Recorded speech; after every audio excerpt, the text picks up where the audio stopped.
Hi, I'm Thomas with Believe in the Run. And this is Megan with Believe in the Run. And before we get started, I'm gonna give you a little ask. I'd love it if you'd like the video, subscribe to our channel, turn on that alerts button, that bell that they have there, because it really helps us. That's all I'm asking. And you'll get more our videos content all the time. Yeah, you wanna get them. You do. Megan loves them. My favorite. I've come home sometimes and Megan's just on YouTube watching our videos over and over, and she's liking and she's doing all the stuff. So you can do it too.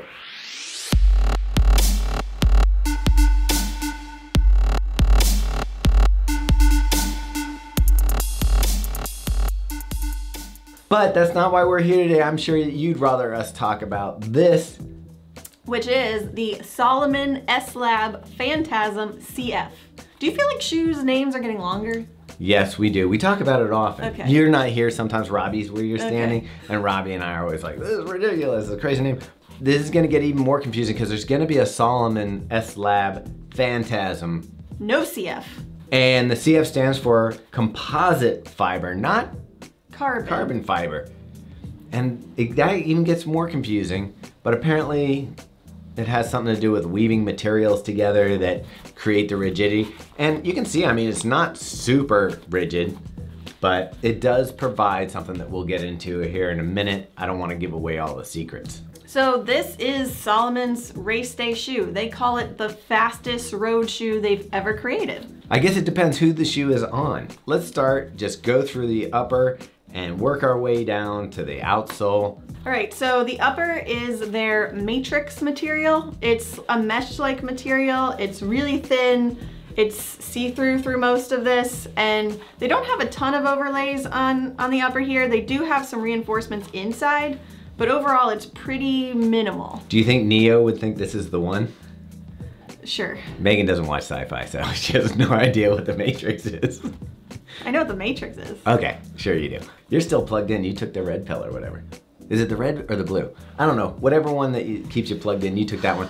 The tongue, though, is probably the worst tongue I've ever had in a shoe that wasn't, and I have to give a little caveat because normally I hate the ones that puff up too much in the front, so those suck. But as far as a race day tongue, the problem with this one is it's hard to get on. Like once you put the shoe on, it folds over. It's like you have to readjust. It's just not well. Maybe we'll try to get Brandon to get a special camera deep inside the shoe so you can see it's like putting a piece of bacon over your foot. Kind of. Right, you know what I mean? Like it crinkles up on the sides and you don't. So you spend an extra little bit of time just trying to make sure that you don't have a folded over piece of material on the top of your foot. And then what I found is once you do get it on, it doesn't really hug the heel and collar like you want it to. So Meg, let's get down to this funky foam. Yeah, so the midsole is made of Energy Surge, which is a lightweight, pretty soft, bouncy foam. Also, I believe a flavor of Monster energy drinks. Okay. Yeah. News to me. Energy Surge. I really like this foam. This foam has a really nice cushion, and first step in, my first run in it, I was like, I'm not sure. It really broke in after a few runs, and I really found that it has a nice cushion feel, and I'm gonna compare it to another shoe later in this review that kind of, I feel like this foam's a winner. With the foam, you have a plate, but also you have this rocker geometry, which they call their reverse camber, and it really does a nice job of just rolling through your stride, especially when you're picking up the pace.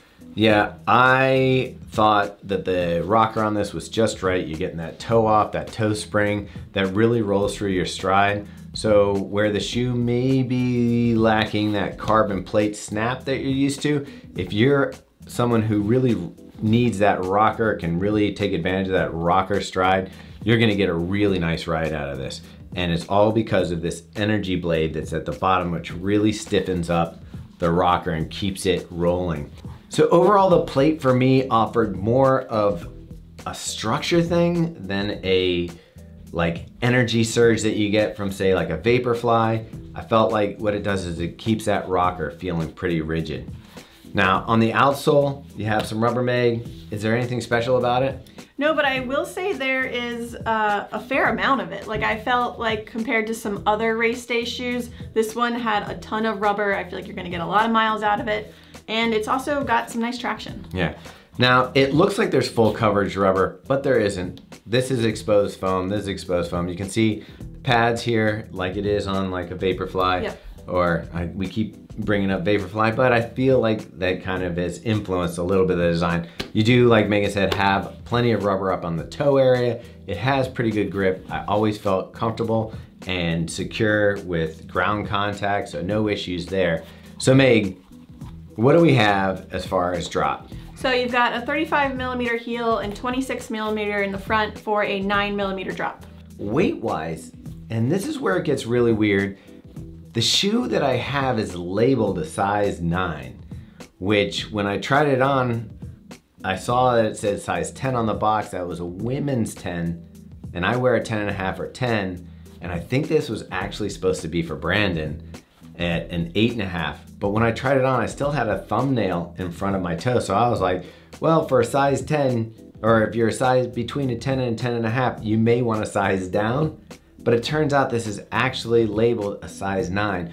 So I'm hoping that's just a sample mistake and that this shoe is actually probably a 10 or 10.5 and just got labeled wrong, especially because of the weight. So the weight that was listed was in the 7s, but for my size, whatever this is, this one weighed 8.5 ounces or 242 grams, which is not quite the level of lightness I like for my race day shoes.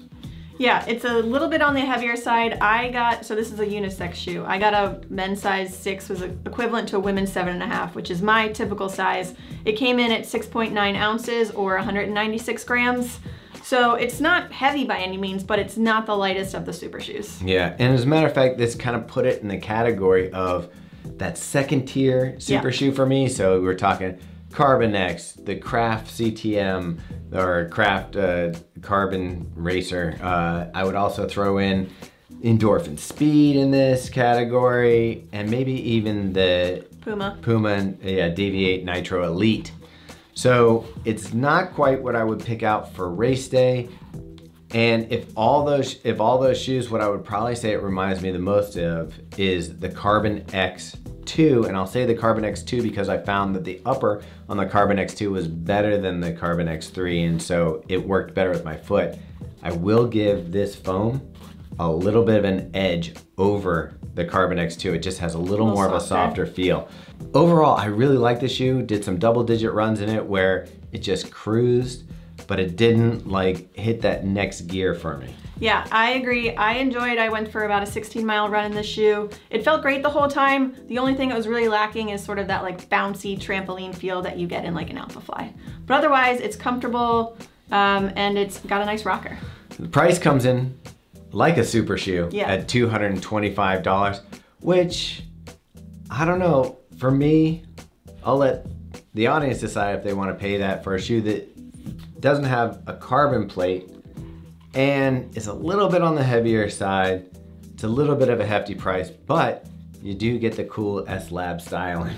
And I do think you'll get a lot of miles out of it with all this rubber coverage. Yeah, this would be a shoe that I think you could use for just about anything if you really like a rocker design. I did find myself after running in it wanting the comfort of like a daily trainer the next day, wanting something that was a little bit more forgiving, maybe a little bit easier to handle at slower paces.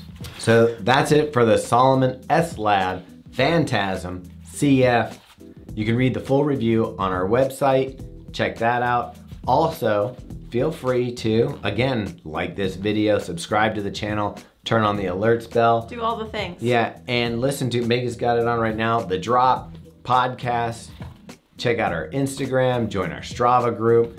There's lots of ways that you can interact with us, and we'd love to hear what you're up to. Why don't you give us your comments on how you feel about Salomon shoes in general, or if you've tried this Phantasm CF, what you think of it as well. And Meg, what's this shoe gonna get? For me, this gets a yellow. I would say yellow too. Magic. Magic. All right. Say goodbye to your mom. Bye. Oh, fake out. Yeah, but he can make it a crash and like cracks come on the screen. Explosions. Yeah. Do that. Make it like hit the screen. Make magic, Brandon. Blows up.